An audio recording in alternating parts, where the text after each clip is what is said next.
नमस्कार दोस्तों, आज के मेटल सीरीज 14 में मैं मेटल लिथियम के बारे में बताऊंगा। लिथियम बहुत ही सॉफ्ट और वाइट मेटल है और यह मतलब पीरियोडिक टेबल में सबसे लाइटेस्ट मेटल है, सबसे हल्का। कितना हल्का है कि पानी इससे 2 गुना वजनी है, एल्यूमिनियम इससे 5 गुना वजनी है।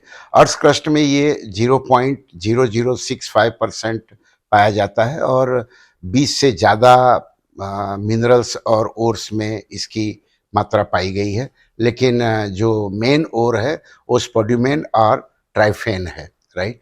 वैसे ये साउथ अमेरिका के 3 देशों में ग्रेनाइट पत्थरों में भी पाया गया है और ग्रेनाइट पत्थरों में इसकी मात्रा 1 स्क्वायर किलोमीटर में ग्रेनाइट पत्थरों में ये 1,20,000 टन जितना इससे माइनिंग हो सकता है।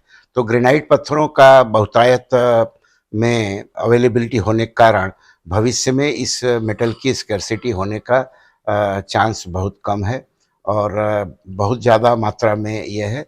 और लिथियम की उपयोगिता धीरे धीरे बढ़ती जा रही है क्योंकि इसकी इजी अवेलेबिलिटी और इसकी यूटिलिटी इसमें मेन कारण है। तो हिस्टोरिकली देखें तो 1817 में जो क्रेडिट जाता है वह Swedish chemical scientist Johnson August Arfwedson को जाता है, जिसने मतलब एक पजल हुआ कि उसके पास में पेटालाइट करके एक मिनरल जो आज के स्टॉकहोम के वुटो माइंस से निकाला गया था, उसमें से वो 96% कंटेंट जानने में सफल हुआ, लेकिन काफ़ी प्रयत्न के बाद भी बैलेंस 4% को वो खोज नहीं पा रहा था और इस में वो काफ़ी टाइम फेल हुआ। बाद में उसको रियलाइज़ हुआ कि यह 4% जो बैलेंस है वह एक नया एलिमेंट है और ग्रीक भाषा में लिथो का मतलब होता था स्टोन, इसलिए इसका उसने नामकरण जो है लिथियम किया।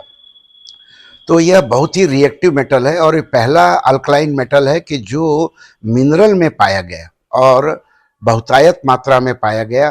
तो जो डिस्कवरी का मेथड था वो उसको गया, लेकिन उसके आविष्कार मतलब 1817 के आविष्कार के महज 1 साल बाद ही सर हेम्फ्री डेवी ने small amount pure lithium electrolysis से निकालने में सफलता प्राप्त की, लेकिन प्योर कॉमर्शियल वे में मात्रा निकालने में अभी भी काफ़ी समय लगा। 38 साल बाद जर्मन साइंटिस्ट रॉबर्ट बेंसन और ब्रिटिश साइंटिस्ट माथेसन दोनों ने पैरेलली लिथियम टेट्राक्लोराइड में से इलेक्ट्रोलिसिस करके प्योर लिथियम कमर्शियल बेस पे प्राप्त किया। तो दोस्तों, मैं ये इसलिए बता रहा हूँ कि इस मेटल की उपयोगिता आने वाले समय में इतनी बढ़ी कि जैसे लिथियम बैटरी, तो जो अवेलेबल उस समय की बैटरियां थी उसमें लिथियम की मात्रा डालने के बाद में यह -80 डिग्री सेंटीग्रेड तक यह बैटरी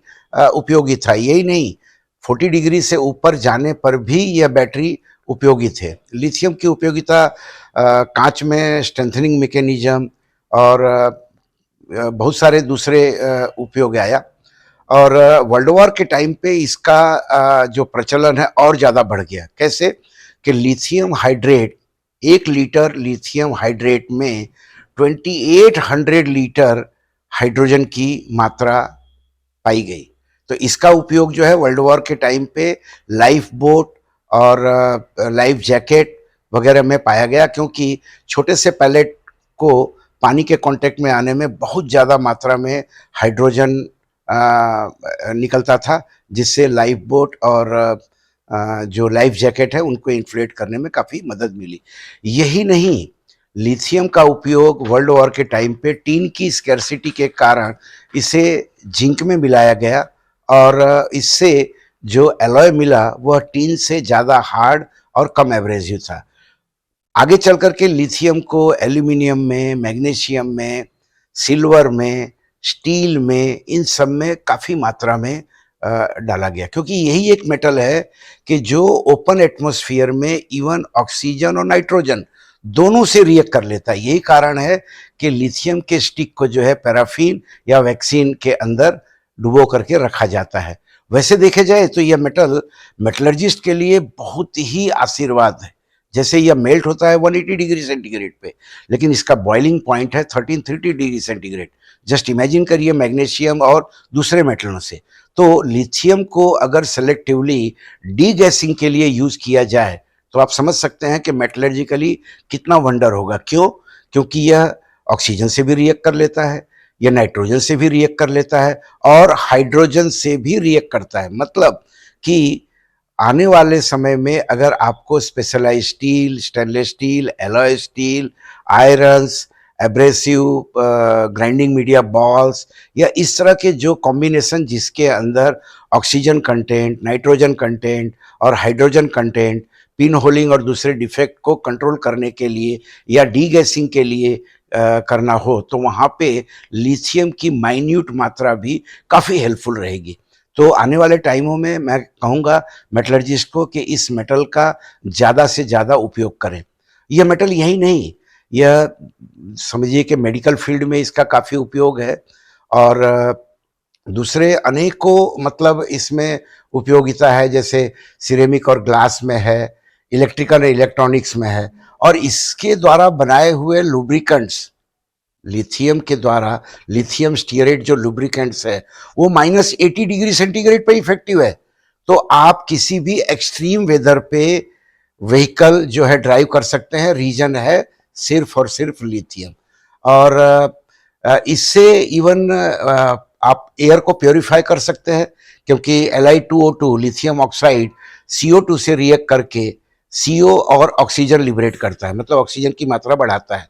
अब समझिए कि ये फिनोमिना अगर ब्लास्ट फर्नेस या दूसरी प्रोसेस में जिसमें बहुत मात्रा में CO2 जनरेट होता है, अगर उसके अंदर इसका उपयोगिता किया जाए तो रीयूज करने के लिए कार्बन मोनोऑक्साइड और उसके फ्यूल को बर्निंग करने के लिए ऑक्सीजन सेल्फ सस्टेनिंग रूप से मिलता जाएगा।